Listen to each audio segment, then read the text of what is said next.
بسم اللہ الرحمن الرحیم، السلام علیکم۔ کیپٹل ٹاک میں خوش آمدید۔ آج ایک طرف کچھ اچھی خبریں ہیں، دوسری طرف کچھ بری خبریں ہیں۔ خبر اچھی ہو یا بری ہو، اس کو ہم نظر انداز نہیں کر سکتے، کیونکہ ان اچھی اور بری خبروں کا جو براہ راست امپیکٹ پڑتا ہے وہ پاکستان کے عام آدمی پہ پڑتا ہے۔ بلکہ کچھ خبریں تو آج ایسی ہیں جو کہ پوری دنیا کے جو حالات ہیں اس پہ بھی اثر ڈال سکتی ہیں، جیسا کہ اسرائیل نے آج شام کے دارالحکومت دمشق پر حملہ کر دیا ہے۔ اور اگر یہ ایسکلیٹ ہو گئی، یہ جو جنگ ہے ایسکلیٹ ہو گئی، تو ایک دفعہ پھر ایک نیا بحران کھڑا ہو سکتا ہے، جس کے پھر اثرات پاکستان پر بھی آ سکتے ہیں۔ لیکن اچھی خبر یہ ہے کہ برطانیہ نے جو پاکستان کی فلائٹس ہیں، پاکستان کی پروازیں ہیں، اس پر پابندی ختم کر دی ہے۔ اور اس کے نتیجے میں جو پاکستان ایئر لائنز ہے، پی آئی اے جو ہے، اس کو فائدہ ہوگا، پاکستانیوں کو فائدہ ہوگا۔ اور اس کے ساتھ ہی ساتھ آپ یہ بھی جانتے ہیں کہ کل رات کو پیٹرول اور ڈیزل کی قیمتوں میں پھر اضافہ ہو گیا ہے، اس کا بھی اثر پاکستانی عوام پر پڑے گا۔ تو اب ایک سوال اٹھایا جا رہا ہے جی کہ اب جب کہ انٹرنیشنل مارکیٹ میں جو پیٹرول اور ڈیزل ہے یہ سستا ہو رہا ہے، تو پاکستان میں اس کو مہنگا کیوں کیا گیا ہے؟ تو اس پہ گفتگو کے لیے آج موجود ہیں وفاقی وزیر پیٹرولیم جناب علی پرویز ملک صاحب۔ ملک صاحب، بہت شکریہ، آپ 15 دن پہلے بھی آئے تھے اور اس وقت بھی ہماری آپ سے گفتگو ہوئی تھی۔ تو آپ کو تو خیر پہلے ہی پتہ ہے کہ میں نے آپ کے پچھلے پروگرام کا کلپ چلانا ہے، تو جب آپ کو پتہ ہی ہے تو میں چلا بھی دیتا ہوں۔ انشاءاللہ تعالیٰ میر صاحب میں آپ سے یہ وعدہ کرتا ہوں، اب کیونکہ جو اوپننگ اور کلوزنگ کے درمیان ڈاؤنورڈ ٹرینڈ آ رہا ہے، جنگ ہمارے سیٹل ہو گئی ہوئی ہے اور اللہ خیر رکھے اسی طرح یہ معاملہ سیٹلڈ رہے، تو آگے جو 15 دن کے بعد بہتری آئے گی وہ عوام کو ٹرانسفر کر دی جائے 15 گی۔ دن کے بعد پیٹرول مہنگا نہیں ہوگا، سستا ہوگا۔ پیٹرول 16 جون کو جب پلیٹس کھلا تھا 79.28 کا تھا، کلوز جو ہوا ہے 30 جون کو 74 پہ ہوا ہے۔ اگر اسی طرح ڈاؤنورڈ رہا تو ایوریج کے اندر تو چاہے آپ کی ایوریج زیادہ تھی تو یقیناً آپ کو بینیفٹ پاس آن ہو جائے گا، جس طرح سے پہلے بھی شہباز شریف صاحب نے 330 سے 250 روپے کر کے عوام کو بینیفٹ ٹرانسفر کیا ہے۔ جی، آپ نے کلپ سنا علی پرویز ملک صاحب کا، تو ملک صاحب آپ نے سن لیا، تو اس وقت آپ کو پتہ ہے کہ انٹرنیشنل مارکیٹ بالکل میں کیا پرائس ہے تیل کی، تو یہ کم ہونے کی بجائے بڑھ کیوں گیا؟ میر صاحب، آپ ہمیشہ لوگوں کی تکلیف کو آواز دیتے ہیں، اسی طرح ہم بھی جب اپنے حلقوں کے اندر جاتے ہیں تو لوگوں کی تکلیف دیکھ کے ہمیں بھی اس کا بالکل احساس ہے۔ تو میں اس ایشو کو بالکل کسی طرح سے کوئی بلٹل نہیں کر رہا، ڈیمینش نہیں کر رہا، میں آپ کے سامنے حقائق پیش کروں گا جس طرح میں نے آپ کے سامنے پہلے بھی کیے تھے، اور ایک ذمہ دار انداز کے اندر اس بات کو آگے لے کے چلوں گا۔ دیکھیں، گزارش یہ ہے کہ جنگ بالکل سیٹل ہو گئی، اور جو میں نے پلیٹس کا ڈیٹا دیا وہ میں آج بھی لے کے آیا، پر میر صاحب دیکھیں یہ ایکسٹرا آرڈنری حالات تھے جس کے اندر سے ہم نکل کے آ رہے ہیں۔ آپ جانتے ہیں جنگ 12 جون کو جب تقریباً شروع ہوئی، اس کے بعد 25 جون کے قریب یہ جا کے سیٹل ہوئی۔ اس کے اندر نہ آپ نے کسی جگہ کوئی ڈرائی آؤٹ ہونے دیے، آپ نے کسی جگہ پہ کوئی ٹیکسیشن بڑھائی نہیں۔ آپ کے میرے اسی شو کے بعد مزمل اسلم آئے، انہوں نے کہا کہ جی انہوں نے ٹیکسیشن بڑھائی ہے، میں نے آپ کو حقائق نامہ پیش کر دیا۔ تو انسان جب جھوٹ نہ بولے تو اس کو کم از کم یاد رکھنے کی اور آپ کے سامنے کچھ شرمندگی نہیں، تو میں آپ کے سامنے یہ بتا رہا ہوں۔ اور ہم نے کلائمیٹ سپورٹ لیوی ٹیکسیشن کو کم کر کے برقرار رکھ کے میٹ کی، جو ہماری ایک اوبلیگیشن تھی، کیونکہ ہمیں ڈالر بھی آئی ایم ایف سے چاہیے، تو یہ آپ کے سامنے حقائق تھے۔ اب ہوا کیا اس کے بعد؟ بالکل اب پٹرول کے اوپر جو آپ نے بات کی، پلیٹس جو کلوز ہوا تھا 30 جون کو، وہ آپ نے بتا دیا 74 کے اوپر تھا اور وہ کم ہو چکا ہوا تھا۔ آج بھی وہ $74 کے اوپر برقرار ہے، تو پیٹرول کے اندر کوئی رد و بدل بڑی نہیں ہونی چاہیے تھی، یہی آپ بات سوال کر رہے ہیں نا سر؟ اب ہوا کیا؟ جب آپ پیٹرول ٹینڈر کرتے ہیں، آپ اس کے اندر جب انٹرنیشنل منڈی سے خریدتے ہیں، پلیٹس کا جو S&P کا ایک انڈیکس ہوتا ہے، اس کے اوپر سرٹن پریمیم چل رہا ہوتا ہے، بیسس چل رہے ہوتے ہیں، اور یہ ٹرینڈر کے ہو کہ آپ نے 3 جہاز خریدے ہیں، تو میں آپ کو ایک ایک اس کا نمبر بھی بتا دوں گا۔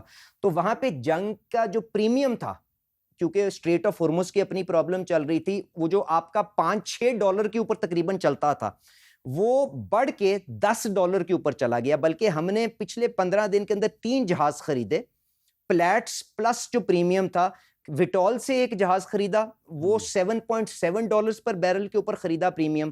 اس کے بعد عمان ٹریڈنگ سے، جو ہرمز سے باہر تھا، کیونکہ ہمیں یہ خدشہ تھا کہ کہیں ہمارے پیٹرول پمپس ڈرائی نہ ہو جائیں، اس سے $12.98 پریمیم کے اوپر ہم نے جہاز خریدا۔ اس کے بعد تیسرا جہاز ہم نے بی پی سے خریدا، جو $7.81 پر بیرل کے اوپر آپ کا بی پی ذرا بتا دیں. برٹش پیٹرولیم، ہاں برٹش پیٹرولیم سے. تو سر ایوریج جو ہمارا پریمیم بنا وہ تقریباً $10 کا بنا، جو آپ کا $5-6 کے اوپر چلتا تھا.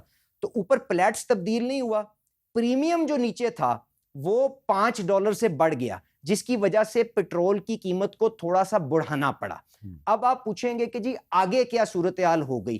تو آج جو پریمیم چل رہا ہے پلیٹس کے اوپر، پلیٹس تو تقریباً $74. ایک منٹ، جی آپ نے کہا تھوڑا سا بڑھانا پڑا، لیکن ہم دیکھیں 1 جون سے لے کے اب تک کتنا اضافہ ہوا ہے. 1 جون کو 253.63 روپے تھی قیمت، اور $1 اضافہ ہوا. 16 جون کو پھر $4.80 اضافہ ہوا. پھر 1 جولائی کو $8.36 اضافہ ہوا، اور 16 جولائی کو $5.36 اضافہ ہوا. اب 272 بالکل صحیح، روپے 15 پیسے بالکل صحیح. دیکھیں میر فی صاحب لیٹر ہے. میں نے آپ کو بتایا یہ تھوڑا سا اضافہ نہیں ہے، 20 روپے کا اضافہ ہے. نہیں سر، میں نے جو آپ کو تبدیلی جو اس 15 دن کی ہے میں اس کی بات کر رہا ہوں کہ پلیٹس وہیں پہ برقرار رہا، ٹھیک ہے. پر جو پریمیم تھا وہ $5 پر بیرل سے بڑھ گیا، جس کی وجہ سے آپ کو قیمت میں رد و بدل کرنا پڑا. اس 15 دن کے اندر ایک اور بھی ہوا، آپ کے ڈالر کی قیمت جو تھی وہ تقریباً $2 اس کے اندر جو تھی اس کے اندر بڑھاوا آیا، مطلب روپیہ $2 سے آپ کا ڈپریشیٹ ہوا ان ایل سیوں کے اندر. اس کا نتیجہ یہ بنا کہ آپ کو پیٹرول کی قیمت کو بڑھانا پڑا. اب آپ اس کے بعد میرے سے اگلا سوال کریں گے جی آگے کیا، اب تکلیف ختم ہو گئی. اب دیکھیں آج تو پریمیم واپس پری وار کے $6 پہ آ گیا ہے، پر یہ جو آج کی صورتحال ڈیولپ ہوئی ہے، اب اس کے بعد اگر دوبارہ کوئی یہاں پہ ایسکلیشن ہوتی ہے خطے کے اندر، مارکیٹ یہ جو اب آج اسرائیل نے سیریا پہ اٹیک کر دیا ہے، اور خطرہ ہے کہ اس میں ترکی جو ہے وہ ڈائی کر سکتا ہے. میں اب دیکھیں نا میر صاحب، اب اس کے اندر بنیادی جو چیز ہے وہ یہ ہے کہ 4 بڑے چیزیں ہیں جس کے اوپر تیل کی قیمت آپ کی طے ہوتی ہے. پیٹرول آپ 70% تقریباً امپورٹ کرتے ہیں. ایک تو بین الاقوامی منڈی میں کیا ریٹ ہے، جس کی طرف آپ نے بھی میں نے بھی کہا کہ بالکل برقرار رہا اسی جگہ کے اوپر پچھلے 15 دن کے اندر. دوسرا کہ اس کے اوپر وار پریمیم وغیرہ کتنا چل رہا ہے، جو کہ انڈیکس آپ کے پاس میں نے آپ کے سامنے پیش کر دیا کمپنیوں کے نام کے ساتھ. یہ کوئی چھوٹی موٹی کمپنیاں نہیں ہے، برٹش پیٹرولیم ہو گئی، آپ کی عمان ٹریڈنگ ہو گئی، کیا پریمیم تھا اب وہ واپس $6 پہ ہو گیا. اب اس جنگ کی وجہ سے آگے کیا ہوتا ہے مجھے معلوم نہیں. ڈالر کا ریٹ میں $2 کا فرق پڑا. ٹیکسیشن کے اندر شہباز شریف صاحب نے $2.5 کا جو اپنا وعدہ تھا اس کو بھی اسی کے اندر ایبزارب کیا، کوئی رد و بدل نہیں کی، اور وہ حقائق آپ کے سامنے، نتیجہ جو ہے وہ آپ کے سامنے آیا. کیونکہ میر صاحب گزارش یہ ہے کہ خدا نہ خواستہ آپ نے ایک بجٹ کا ایک اپنا framework IMF کو دیا ہوا ہے، اور میں نے پچھلے پروگرام میں بھی آپ سے گزارش کی تھی آئی ایم ایف کا سٹرکچر ہم کمپرومائز نہیں کر سکتے، کیونکہ اگلے 5 سال کے اندر ہمیں گراس ایکسٹرنل فائنینسنگ ریکوائرمنٹ تقریباً $100 ارب کی چاہیے. اور ہم نے یہ آزما کے دیکھ لیا کہ جب ہمارے پاس یہ سرٹیفکیٹ نہیں ہوتا تو ہم وہ پیسے اکٹھے نہیں کر سکتے. تو آج اگر ہم ایسا کوئی کام کرتے جس سے ہمارا بجٹ کے اندر پی ایل کا ٹارگٹ چینج ہوتا، جس سے ہم آئی ایم ایف کے فریم ورک سے باہر نکلتے، تو ایکسچینج کرائسس کے اندر دھکیل دیتے. ایک میری اور یا دوسرا کانسیکوینس یہ ہوتا کہ میں چیز سستی بیچ کے خسارہ بڑھاتا، نوٹ چھاپتا، مہنگائی دوبارہ 40-50% پہ کر کے غریب آدمی کی کمر توڑ دیتا. تو میں نے یہ ذمہ دارانہ فیصلہ کیا، میں آپ کے عدالت میں یہ پیش کر رہا ہوں. نہیں، میں عدالت میں نہیں ہوں، میں صرف آپ کے سامنے سوال کر رہا ہوں ایک صحافی کے طور پہ. جو صحافی اور اینکرز عدالتیں لگاتے ہیں میں ان سے اتفاق نہیں کرتا.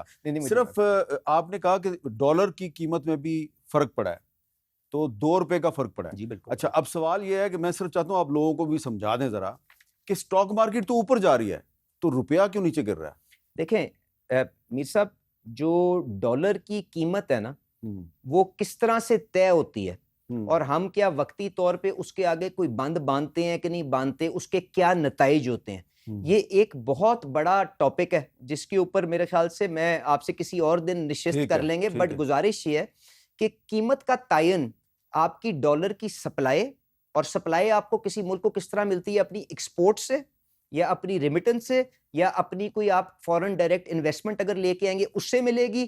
اور اخراج کیا ہوگا، جو آپ امپورٹ کرتے ہیں، جو آپ چیزیں منگواتے ہیں، یا آپ کے سرمایہ دار جو باہر جا کے جو پیسہ خرچتے ہیں یا انویسٹمنٹ کرتے ہیں. ان دونوں کے درمیان فرق ہے، جس کی وجہ سے آپ کی کرنسی کے اوپر ایک مستقل پریشر ہوتا ہے. اب آپ نے گروتھ کو سلو رکھ کے آپ نے کرنٹ اکاؤنٹ کو تو جو کنٹرول کر لیا ہے، پر اب پرابلم یہ آ گئی ہے کہ آپ کو ہر سال تقریباً 15-20 ارب ڈالر کا آپ کو اپنا قرضہ رول اوور کروانا پڑتا ہے، جس کی وجہ سے آپ کو کیپٹل مارکیٹس کے اندر جا کے وہ پیسہ ریز کرنا پڑتا ہے. تو اس کی وجہ سے آپ کی کرنسی کے اوپر پریشر ضرور ہے اور یہ رہے گا جب تک میر صاحب آپ اپنی ایکسپورٹ کی اپنی صلاحیت کو بہتر نہیں کر دیتے. اور وہ ایک بالکل اچھا، یہ ڈفرینٹ میں سبجیکٹ ہے. اس لیے سوال کیا کہ آج جو کیبنٹ کی میٹنگ تھی اس میں بھی پرائم منسٹر شہباز شریف صاحب نے بڑی مبارکباد دی.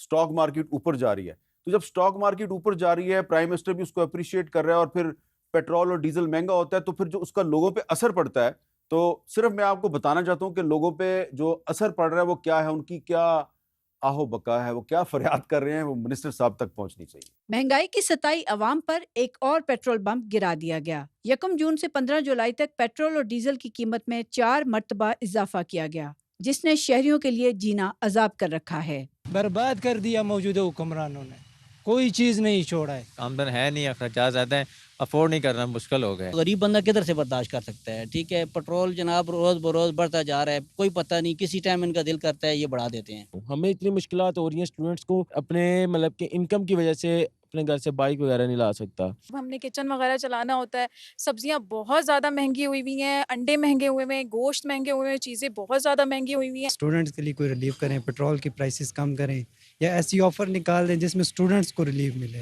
پیٹرول اور ڈیزل کی قیمتوں میں اضافے کے اثرات سبزی فروٹ سمیت اشیاء خورد و نوش کی ترسیل کی لاگت پر پڑتے ہیں، جو شہریوں کی قوت خرید کو متاثر کرتی ہے. شہری دہائیاں دیتے ہیں کہ مہنگائی کم کرنے کے دعووں پر ووٹ مانگنے والے انہیں جینے کے لیے کچھ تو ریلیف دیں. کیمرامین محمد یوسف کے ساتھ راشدہ شعیب، کیپٹل ٹاک، اسلام آباد. اچھا، یہ میں نے آپ کو اس لیے سنوایا کہ پبلک کی سینٹیمنٹس کا آپ کو پتہ ہے، کیونکہ آپ ایک elected member of the parliament ہیں. لوگ یہ کہتے ہیں کہ جب حکومت پیٹرول سستا کرتی ہے تو اس کا ہمیں فائدہ نہیں ہوتا، لیکن جب یہ پیٹرول مہنگا کرتے ہیں تو ہر چیز مہنگی ہو جاتی ہے. سستا کرتے ہیں تو ہر چیز سستی کیوں نہیں ہوتی؟ دیکھیں میر صاحب، جو وزیر اعظم صاحب کا آپ نے بیان کابینہ کا سنایا جس میں وہ اسٹاک مارکیٹ کے بارے میں بات کر رہے ہیں، اس میں انہوں نے یہ کہا تھا، میں وہاں پہ موجود تھا، کہ یہ لوگوں کا جو سرمایہ دار آپ کا ہے اس کا سینٹیمنٹ کی ایک ریفلیکشن ہے کہ جی آپ کیا وہ مشکل رستہ اختیار کر رہے ہیں جس کے اندر آپ کے حکومت کے جو وسائل اور جو آپ کے اخراجات ہیں اس کے درمیان بہتر بیلنس آ رہا ہے کہ نہیں آ رہا، یہ اس کی ریفلیکشن ہے. تو وہ تو یقیناً یہ مشکل فیصلے جو کیے ہیں، جب آپ نے قیمت پوری ریکور کرنے کے لیے عوام کے اوپر بوجھ ڈالا ہے تو حکومت کے اوپر تو بوجھ کم ہوا ہے نا. پر میں آپ سے گزارش یہ کر رہا ہوں، میرے بھائیوں نے جو یہ تکلیف کا اظہار کیا، اگر میں یہ نہ کرتا میر صاحب تو کیا ہوتا؟ خدا نہ خواستہ آئی ایم ایف کے ساتھ پرابلم آتی. آپ وہ وقت بھول گئے ہیں جب 8-8 ہزار کنٹینر ہمارے کھڑے ہوئے تھے سمندروں کے اوپر، ہمارے پاس ڈالر نہیں تھے کہ ہم ان کو سیٹل کر سکتے. روز 10 روپے کرنسی کے ریٹ میں فرق پڑتا تھا، روپیہ 2 روپے کا فرق پڑتا تھا. آپ کی وہاں پہ شیلفوں کے اوپر وہاں پہ پروڈکٹس اویلیبل نہیں ہوتی تھی، اسپتالوں میں دوائیاں نہیں ہوتی تھی. تو یہ دوسرا رستہ تھا، یا اس کی قیمت یہ ہونی تھی کہ ہم خسارہ بڑھاتے، نوٹ چھاپتے، مہنگائی 50% ہوتی، لوگوں کی آمدنیاں وہیں پہ برقرار رہتی. پیٹرول 100 روپے کا یا 200 روپے کا ضرور ہوتا، بٹ وہ خرید نہ سکتے کیونکہ کھانے کی اور باقی کی چیزوں کی وجہ سے ان کی قوت خرید اتنی برباد ہو گئی ہوتی کہ وہ پیٹرول وہ خرید ہی نہ سکتے. تو دیر از نو ایزی سولوشن. میں آپ سے جو گزارش کر رہا ہوں وہ یہ ہے، ہمیں اگر پاکستان کے یہ جو بنیادی مسائل ہیں جب تک ان کے اوپر قابو نہیں پائیں گے، ہم ان کی علامات کو ڈسپرین سے اب ٹھیک نہیں کر سکتے ہیں. اچھا، ہمیں سرجری کر کے ان حالات کو ٹھیک کرنا ہے. اب ایک سوال ہے ذرا سیاسی قسم کا. آج کی کچھ ڈیولپمنٹس ہیں جی کہ ملک کے مختلف حصوں میں شدید بارشیں بھی ہو رہی ہیں، لیکن ان بارشوں کے باوجود کچھ اپوزیشن پارٹیز اور تاجر جو ہیں وہ ہڑتالوں کے اعلانات کر رہے ہیں. آج امیر جماعت اسلامی حافظ نعیم الرحمان صاحب نے ایک پریس کانفرنس کی ہے اور انہوں نے پیٹرول کی قیمتوں میں اضافے اور شوگر مافیا کے خلاف 18 جولائی کو انہوں نے جناب ہڑتال کا اعلان کر دیا ہے. اور کراچی چیمبر آف کامرس جو ہے اس نے ایف بی آر کے خلاف 19 جولائی کو ہڑتال کا اعلان کر دیا ہے.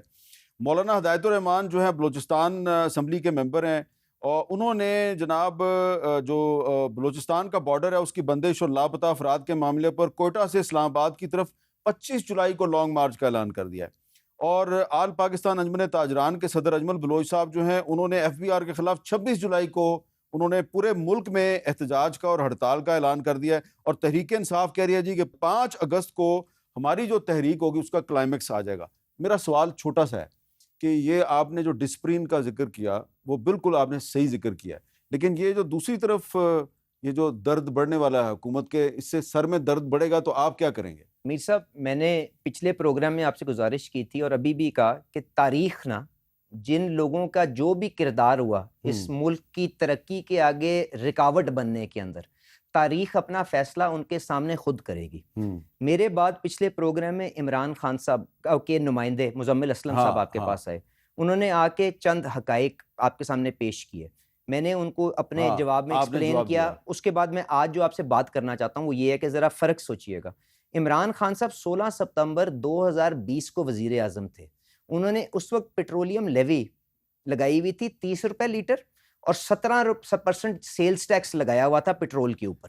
آج 17% اگر میں پیٹرول کی قیمت پہ لگاؤں تو تقریباً 40-45 روپے بنتا ہے، تو 70-80 روپے کے قریب ہی تقریباً لیوی آج بھی لگی نہیں، ہے۔ لیکن میری عرض سنیے گا، عمران خان کے دور میں پیٹرول تھا 150 روپے لیٹر اور آج اب 350 روپے یہ لیٹر۔ صاحب اس کے پیچھے تو بہت سے اور بھی وجوہات محرکات تھے نا۔ چلے ڈالر کی کیا قیمت ہے؟ میں آپ سے جو بات کر رہا ہوں لیوی کے اوپر 17% سیل ٹیکس تھا ستمبر 2020 کے اندر، 30 روپے لیٹر لیوی تھی، آج بھی شہباز شریف صاحب کی تقریباً اتنی ہی لیوی ہے۔ جب ان کو ووٹ آف نو کانفیڈنس کا سامنا ہوا تو انہوں نے دونوں خرچے بھی زیرو کر دیے اور سعودی عربیہ سے سستا ڈیزل بھی بیچنا شروع کر دیا اور پاکستان کو دھکیل دیا دیوالیہ پن کی طرف۔ تو تاریخ نے اپنا فیصلہ تو خود دے دیا نا، میرے اوپر بھی وقتی طور پہ لوگوں کی تکلیف ہے، اس کا میں ذمہ داری کیوں میں نے فیصلہ کیا میں لینے کو تیار ہوں، اس کی قیمت بھی دینے کو تیار ہوں، پر تاریخ اس کے اوپر فیصلہ کرے گی پاکستان کے لیے بہتر فیصلہ کیا برا فیصلہ کیا۔ اب آ جائیں، آپ نے جو بات کی کہ تاجر اور باقی دوست جو احتجاج کرنے جا رہے ہیں، اب میر صاحب میں کل فائنانس منسٹر صاحب کے ساتھ پرائم منسٹر صاحب نے ایک ہدایت پہ کمیٹی بنی تھی، میں نے کل ان کے ساتھ مشاورت کی۔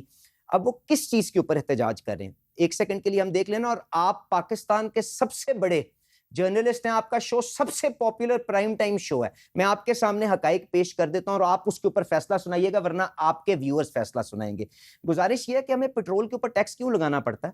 کیونکہ ہم آمدنیوں کو لوگوں کی میپ نہیں کر سکتے، لوگ بڑی بڑی گاڑیوں میں پھرتے ہیں پر آمدنی کا ٹیکس کوئی نہیں دیتے، اسی لیے ہمیں پیٹرول کی قیمت کے اوپر لاد کے غریب آدمی سے بھی پیسہ وہ ریکور کرنا پڑتا ہے۔ یہی وجہ ہے نا آج تاجر بھائی ہمارے کس چیز کی ڈیمانڈ کر رہے ہیں؟ وہ کہہ رہے ہیں کہ جی 2 لاکھ روپے سے زیادہ جو آپ نے کیش پہ جو آپ چیزیں خریدیں گے اس کے اوپر بندش لگائی ہے یا اس کے اوپر ٹیکس لگایا ہے، اس کو ختم کر دیں۔ تو میر صاحب ختم کر دینا چاہیے۔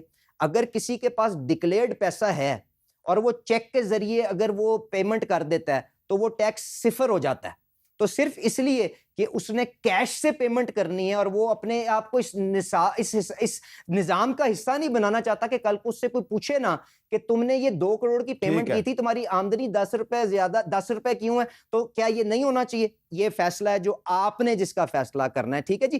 یہ بات ضرور ہو سکتی ہے جو وزیر اعظم صاحب نے کہا کہ جی 2 لاکھ کی جگہ کیا 10 لاکھ کی لمٹ رکھ لے، ان کو آہستہ آہستہ آپ راہ راست کے اوپر لے ہیں، یہ بات ہو سکتی ہے۔ پر اگر وہ کہیں کہ یہ قانونی غلط ہے تو اس کا حل کیا نکلے گا؟ مجھے بتائیں، اگر ہم نے پیٹرول بھی سستا کرنا ہے۔ دوسری بات وہ کہتے ہیں کہ جی آپ نے ایف بی آر کو یہ اختیار کیوں دیا ہے کہ سیلز ٹیکس کی چوری کے اوپر کہ وہ غلط انوائس جنریٹ کر کے سیلز ٹیکس سے پیسے لے لے ایف بی آر سے، اس کے اوپر حراست میں کیوں لوگوں کو لے سکتا ہے؟ تو میں نے ان سے پوچھا کہ بھائی اس قانون کی تبدیلی سے پہلے اے سی کے پاس یہ اختیار تھا، آج تو اس کو ریگولیٹ کر کے تمہاری بہتری کے لیے ہم نے کہا کہ چیئرمین ایف بی آر 3 ممبروں کی کمیٹی بنائے گا، وہ آج تک کمیٹی بنی بھی نہیں ہے، اس کے اندر یہ طے کیا جائے گا کس کو حراست میں لینا ہے کہ نہیں لینا۔ فراڈ کے سیلز ٹیکس کے کیسوں کے اوپر تو کہتے ہیں یہ ہمیں قابل قبول نہیں ہے۔ تو میر صاحب اگر آپ نے معیشت کو ڈاکیومنٹیشن کے اندر لے کے آنا ہے، آپ نے اس نظام کو بہتری کی طرف لے کے جانا ہے، آپ نے غریب آدمی کے پیٹرول کے اوپر ٹیکس کم کرنا ہے، آپ نے انڈوں کے اوپر ٹیکس کرنا ہے، دودھ کے ڈبے پہ ٹیکس کرنا ہے، تو کس طرح سے آپ یہ لوگوں کی آمدنیوں کو کور کرے بغیر آپ اس نظام کو ٹھیک کریں گے؟ تو اس کے اندر لوگوں کو بھی آگاہی دیں، ہماری مدد کریں۔ ہم بالکل پرائم منسٹر صاحب کی ہدایت ہے، مل کے کوئی رستہ نکالنا چاہتے ہیں پر اصول تو طے کر لیں نا کہ آپ نے کس طرح سے اس راہ راست پہ کتنی دیر میں آنا ہے، اس کے مطابق ہم کوآپریٹ کریں گے۔ میں وزیر اعظم سے بغیر پوچھے ان کے بہاف پہ آپ کو شور کرنے کو تیار۔ بہت بہت شکریہ جناب علی پرویز ملک صاحب، ہمارے سے گفتگو کر رہے تھے جی۔ اور ایک وقفے کے بعد یہ جو احتجاجی تحریکوں کا اعلان ہو رہا ہے، ہڑتالوں کا اعلان ہو رہا ہے، تو اس میں جو تحریک انصاف ہے اس کا کیا کردار ہوگا؟ کیونکہ اس کے اندر کی جو لڑائی ہے وہ بھی اپنے کلائمیکس کو پہنچ رہی ہے۔ ان سے بات کرتے ہیں ایک وقفے کے بعد۔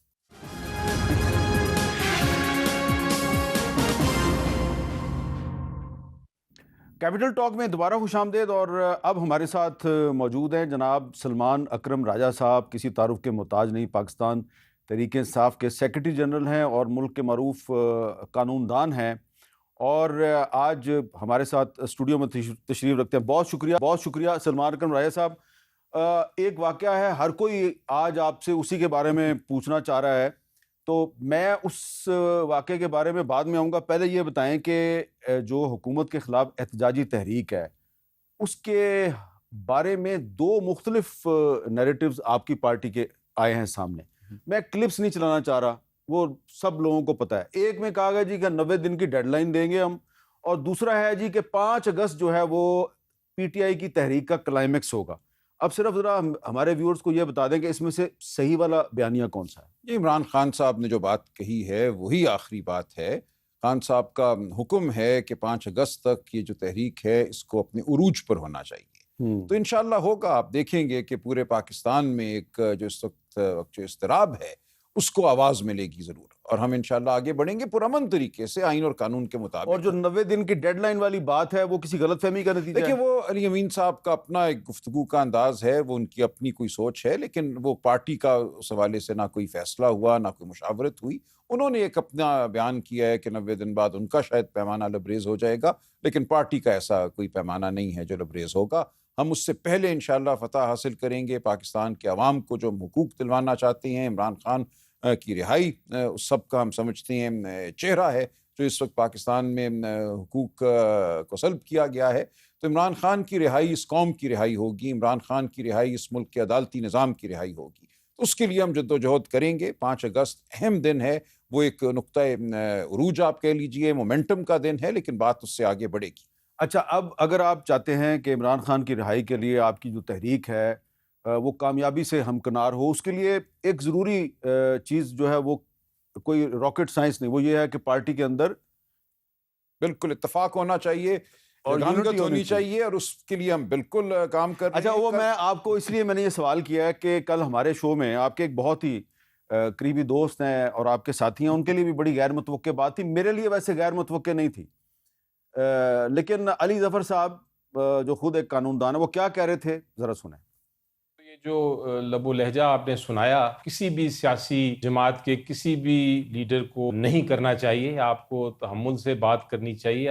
ہم کوئی جتنے پارٹی کے لیڈرز ہیں, جتنے پارٹی کے عہدیداران ہیں, وہ کوئی نوکری نہیں کر رہے. کوئی ایک دوسرے سے اوپر یا نیچے نہیں, کسی کو حق نہیں پہنچتا کہ کسی کے خلاف وہ کسی قسم کی اونچی آواز میں بات کرے. کافی مجھے افسوس بھی ہوا ہے یہ سن کے. جو چیف آرگنائزر ہیں ان کو بلانا چاہیے تھا. تو ان کی رنجش اپنی جگہ درست ہے, اور پھر کسی نے اگر یہ کہا کہ وہ مصروف تھیں اس لیے نہیں آ سکیں, تو یہ بھی غلط بات ہے. وہ مصروف نہیں تھیں, ان سے میں نے بات کی.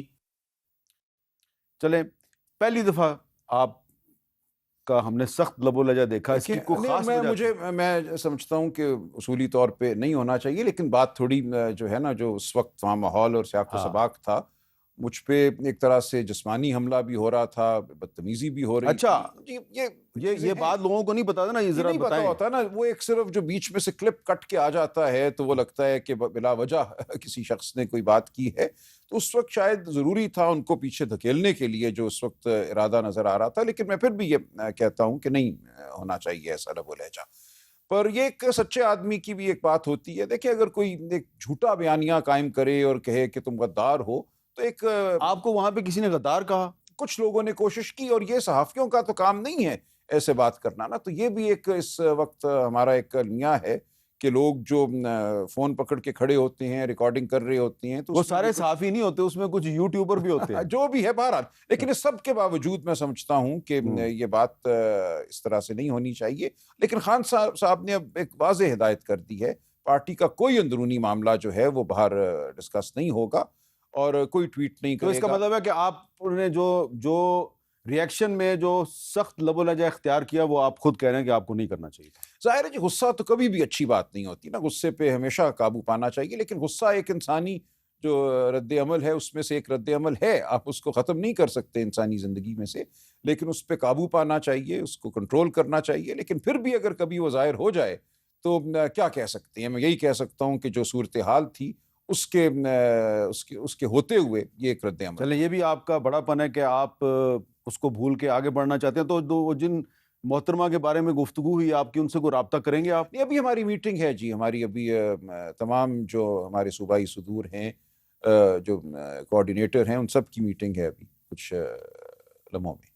اچھا لمحوں میں. اچھا اب یہ بتائیں سر کہ کل وزیر مملکت برائے داخلہ طلال چودھری صاحب نے ایک بڑی غیر متوقع طور پہ ایک پازیٹیو بات کی، اور وہ کہہ رہے ہیں جی کہ اگر تحریک انصاف تحریک چلانا چاہتی ہے چلائے، عمران خان صاحب کے برخوردار قاسم سلمان بھی اس میں شامل ہونا چاہتے ہیں، ہوں بس آئین اور قانون کے دائرے میں رہے. ذرا ان کے الفاظ بھی سنا دیں جی ہمیں.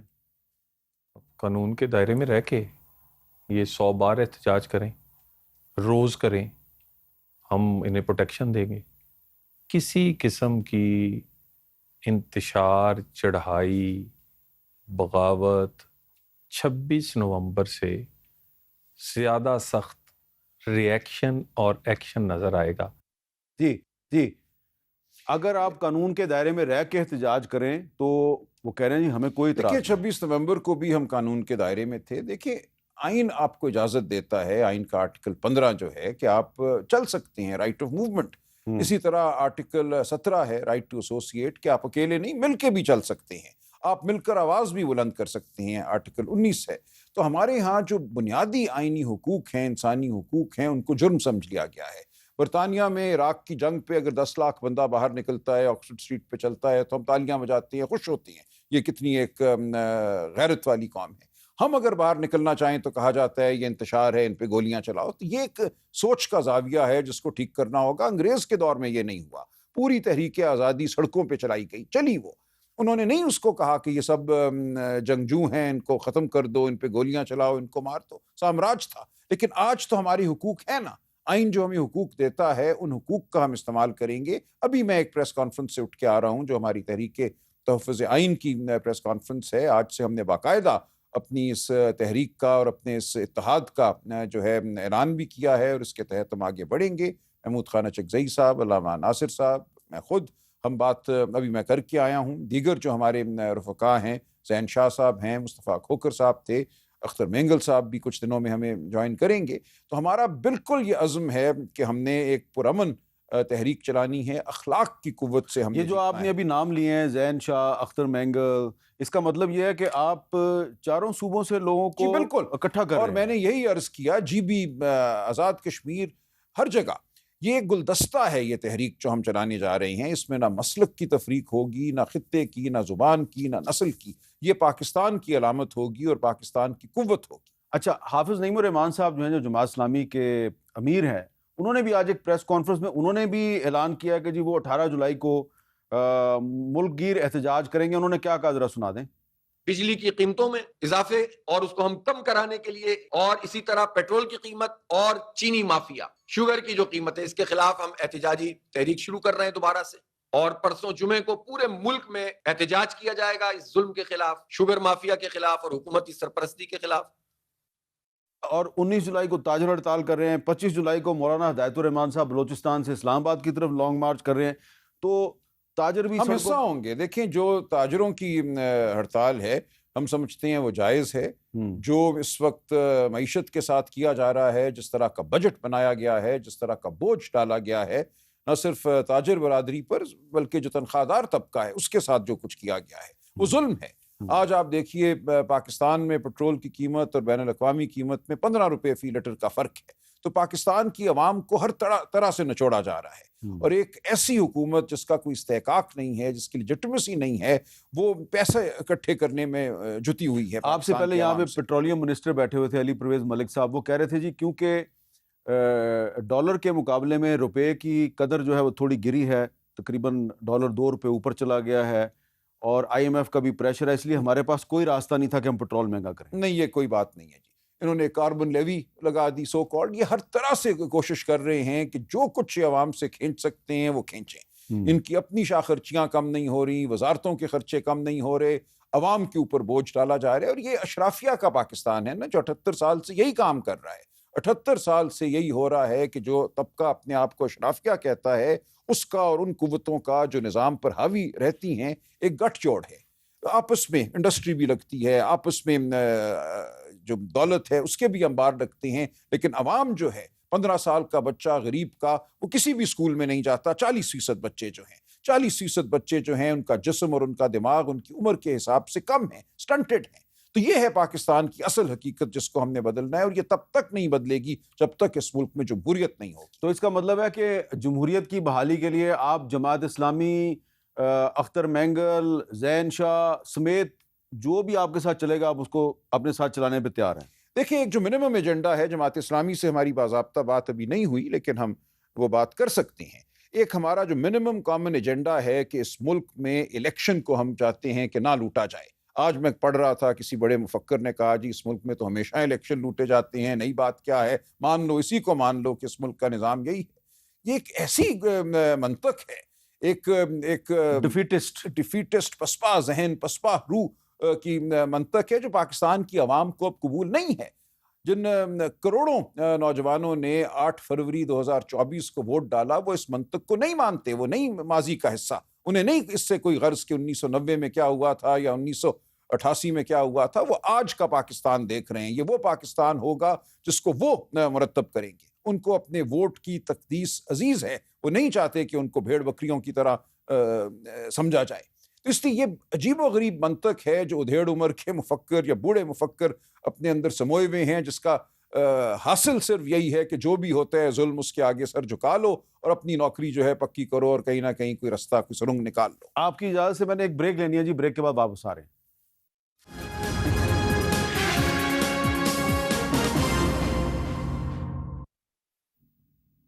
کیپٹل ٹاک میں دوبارہ خوش آمدید۔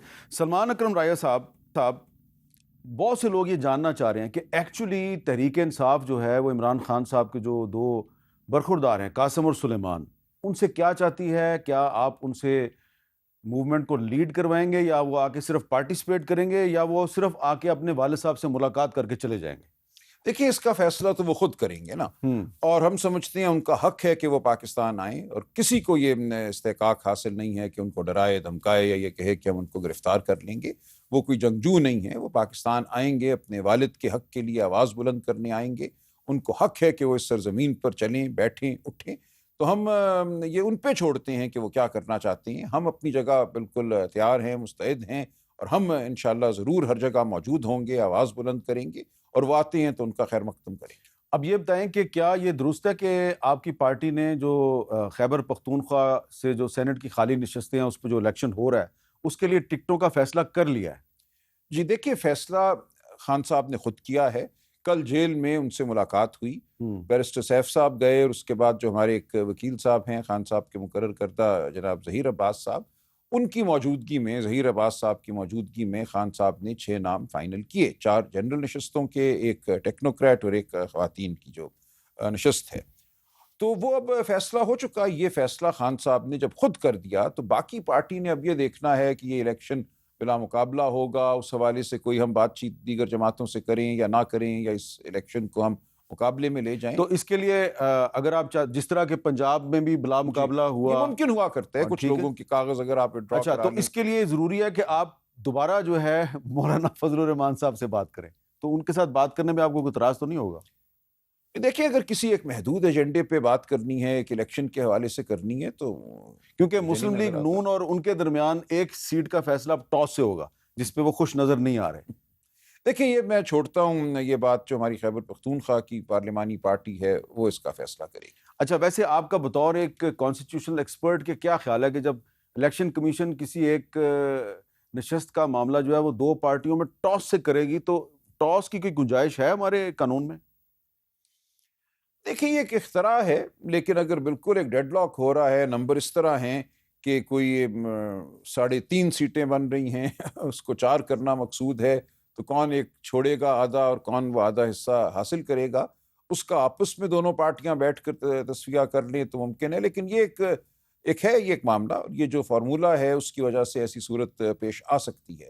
اس کے لیے اگر الیکشن کمیشن نے کوئی طریقہ وضع کیا ہے، حالانکہ آج کل جو طریقے وضع ہو رہے ہیں ہم سمجھتے ہیں وہ ایسے ہی ہیں جو ہمارے خلاف جاتے ہیں، لیکن اس معاملے میں الیکشن کمیشن پہ چھوڑتا ہوں، ان 2 پارٹیوں پہ چھوڑتا ہوں۔ جب انہوں نے قبول ہی کر لیا ہماری لوٹی ہوئی نشستوں کو قبول کرنا، تو پھر یہ جو بھی کریں، یہ ٹاس کریں یا گلی ڈنڈا کھیلیں ان نشستوں کے ساتھ، کیا کہہ سکتے ہیں۔ آخری سوال یہ ہے کہ یہ جو کہا جا رہا ہے کہ 5 اگست کو تحریک انصاف کی جو تحریک ہوگی اس کا کلائمیکس آ جائے گا، اس کلائمیکس کا کیا مطلب ہے؟ دیکھیں، جو تنظیمی معاملات ہیں ان کو ہم طے کر رہے ہیں کہ کس نے کیا کرنا ہے. جو ہماری الائنس ہے تحریک تحفظ آئین، اس کے ساتھ جو ہے ایک مربوط چلائے عمل ہے وہ تیار ہو رہا ہے.